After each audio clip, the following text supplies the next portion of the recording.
Fotografija. Be to turbūt neapsieisim nei vienoje šventėje, nors visi fotografuojam dabar su telefonais ir tikrai daug tų nuotraukų, bet šventėje vis tik krikštynams, vestuvėm, bet kokiam didesniai šventėje rekomenduojama profesionalų fotografą turėti, ar ne? Tokia kaip Sandra. Tai visų pirma, Sandra, kaip vestuvės, tai aišku, ar ne, vestuvinė suknelė, bet krikštynos, kitos šventės, kad nuotraukose gražiai atrodytume, kaip rengtis, ką patari klientams? Tikrai patariu rengtis natūraliai, būtent krikštynų tema. Kuo natūraliau ir derinti viską prie dekoracijų, kad būtų laisva, žinoma. Natūraliai tai, sakysim, aš šviesios spalvos žemės, ar ne balkšvos, ne kažkokios rėkiančios, raudonos ar marga. Taip, viską susiderinti nuo kojų iki galvos. O šeima visą turi susiderinti? Taip, žinoma, tikrai. Daug gražiau atrodys, jeigu šventėje visi dalyviai bus šviesiai apsirengę. Jeigu imam baltą spalvą, tai gali būti akcentas, kai balta spalva, visi šviesiai. O, pavyzdžiui, kažkoks tai akcentukas, sakysim, melsvas, ar ne? Mes turime melsvą dekorą vaikučio krikštynų ir galima būti petnešos pas berniuką melsvos, pas vyrą melsva fantazija, pas mamytę gėlė ilgiagėlė žiedas. Tikrai taip, labai labai gražu, kaip yra kažkokie akcentai pas vyrą, pas vaiką, pas mergaitę, kad ir kaspinėlis galvoje, tai labai labai labai gražu. Kaip vaikus išlaikyti neįsipašiusius, neįsidrapšiusius? Yra kažkokius patarimų? Patarimai tokie, kad pirmiausia siūlau daryti fotosesiją prieš bažnyčią, kada vaikai nepavargę. Tikrai valandą laiko skirti fotosesijai ir žaidimo formą. Tikrai jų neversti fotografuotis, niekados neverčiu. Pasimti kažkokių žaisliukų, kur atkreipti dėmesį į juos. Žaidimo formą. Nes dažniausiai po valandos, dviejų vaikai pavargsta, tikrai pavargsta. O namuose reikia, krikštynų atveju, namuose dar būna žmonės, nori pasifotografuoti. Taip, prieš bažnyčią, jeigu nori patį rengimą fotografuoti, tikrai rekomenduoju, nes fotografas susipažįsta su šeima pirmiausia, su vaiku, priklauso nuo amžiaus, ir yra lengviau fotosesijos metu. Tai tikrai rekomenduoju patį rengimą, netgi pasikalbi su tėveliais, juos nuramini, nes būna didelis labai stresas.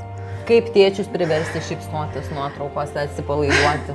Čia turbūt menas, ar ne? Irgi, kaip ir vaikus, taip ir tėčius, labai Mamos sudėtinga. Tai okay. Taip. Bet svarbiausia atsipalaiduoti, nestresuoti, nepanikuoti. Tai turbūt didžiausias toks dalykas.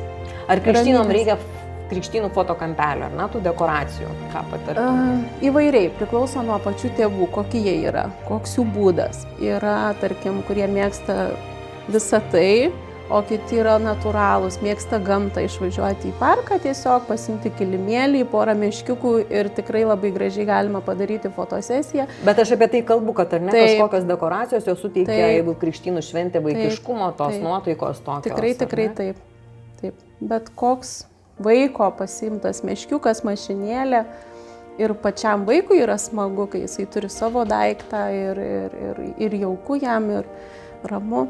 Moterims makiažas kažko turėtų būti skirtinis? Tikrai taip. Visoms siūlau darytis makiažą. Profesionalų jau geriau, ne, pasidaryti? Taip. Kad ir ryškesnis, visada nuotraukose nublanksta makiažas. Reikia ryškesnio. Mažiau reikės photoshopinti. Taip. Ko vengti? Patarėt? Aprangoj ar dar kažkokių tai pozų, nežinau kas? Negali sakyti žmogui, kaip rengtis. Tai jo gyvenimo būdas, kasdienybė. Tai tiesiog labiausia tai rekomenduoju ir patariu, kad atsipalaiduoti, nestresuoti, visada šventę organizuoti daug anksčiau, susiderinti su fotografu, kunigu, su dekoratoriais, su viskuo. Tai manau, kad... Kaip ir sakėm, turbūt tų rėkiančių spalvų, margumynų, ar ne, nes jeigu visi būsim skirtingais tonais apsirengę, tai nuotraukoje bus ne kažką, ne? O turbūt irgi labai gražiai, gal krikštynuose rečiau, bet būna aprangos kodas, pavyzdžiui, rusvų atspalvių, labai gražu, jeigu visi svečiai, ar ne? Nuotraukose super atrodo. Taip. Ir foto tendencijos kažkokios šiemet. viskas. Aš taip skaičiau, pat. kad vėl grįžta labai dokumentinės nuotraukos. Taip. Ypač taip, vestuvėse, taip. kad nebūtų pozavimo, Taip, nes tikrai aš- jauniesiems yra didelis darbas. Taip, reportažinės visos, viskas. Aš pati labai mėgstu gaudyti tas nuotraukas, ypač vaikus, niekad nesakau, kad pozuokit ir tėveliam visada sakau, pasistengkit su jais žaisti, burbulų pasiimti, balionų. Tai žaidimo forma ir gražiausios nuotraukos būna. Tai sako, kodėl fotografuoja vaikus, tai natūralu. Kaip jie šypsosi, kaip jie elgesi. O pasitaikė tokiu atveju, tą dieną viskas vaikui nenuotaika, jis verkia, nežinau, ten apsirgęs ir paskui tenka ateiti, nežinau, dar kartą kažkur fotografuoti. Tai buvo vienos krikštynos, kurias turėjome atidėti fotosesiją, nes juos sulyjo, po bažnyčios tiesiog jie išėjo be skėčių ir juos sulyjo. Tai aš jam patariau, kad geriau mes sutinkam, kada saulė išvies ir tada nuvažiuosim. Ir buvo labai smagu ir tikrai buvo tik tai šeima, kodėl rekomenduoju visada irgi fotosesiją daryti be svečių. Nes tai trikdo vaikus, ypač vaikus, tai vaikų šventė, jam reikia su tėveliais, krikšto tėveliai gali būti ar ten seneliai, artimiausi. O kokios populiariausios vietos Kaune, ar ne, kur važiuoja pats pasifotkinti? Krikštynos, sakyt, nesvarbu, bet kam. Visur iš tikrųjų, ir į Raudondvarį, tai čia Kauno, tai tikrai labai populiari vieta.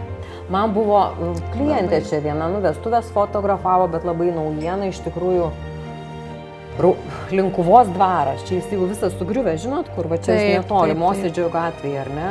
Bet superinės nuotraukos. Taip. Griuvėsiai kažkokie ten kiti žmonės gyvena, bet labai superinės nuotraukos, prašau. Taip.